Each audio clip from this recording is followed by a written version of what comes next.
কয়েকদিন ধরে আপনার মাথা ব্যথা করছে এবং আপনি ভাবছেন এটা মানসিক চাপের কারণে নাকি স্ক্রিনের কারণে। এবার এমন একটি ব্রেন স্ক্যানের কথা ভাবুন যেখানে বুদবুদ দেখা যাচ্ছে। প্রতিটি বুদবুদের ভেতরে রয়েছে একটি জীবন্ত পরজীবীর লার্ভা। এমনটা সত্যিই মানুষের সাথে ঘটে। একজন ব্যক্তি অপর্যাপ্তভাবে রান্না করা শূকরের মাংসের মাধ্যমে এই পরজীবী দ্বারা সংক্রমিত হন। এর লার্ভা অন্ত্রের প্রাচীর ভেদ করে রক্তপ্রবাহে প্রবেশ করে এবং রক্তপ্রবাহের মাধ্যমেই মস্তিষ্কে পৌঁছায়।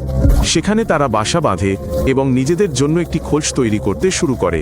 এই ধরনের রোগীদের স্ক্যান দেখতে ভয়ঙ্কর লাগে। মস্তিষ্কের ভেতরে কয়েক ডজন বুদবুদ।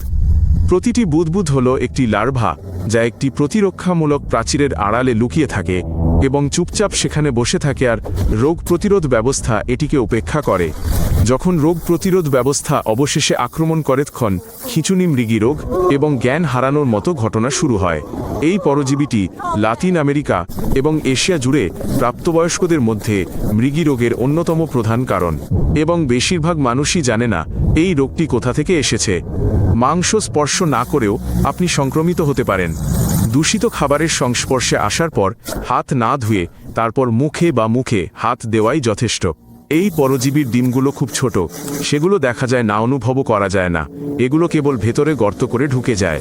এই পরজীবীটিকে শূকরের ফিতাকৃমি বলা হয়। এর চিকিৎসা কেবল শক্তিশালী ওষুধের মাধ্যমেই করা যায় যা মস্তিষ্কের ভেতরে থাকা লার্ভাগুলোকে মেরে ফেলে।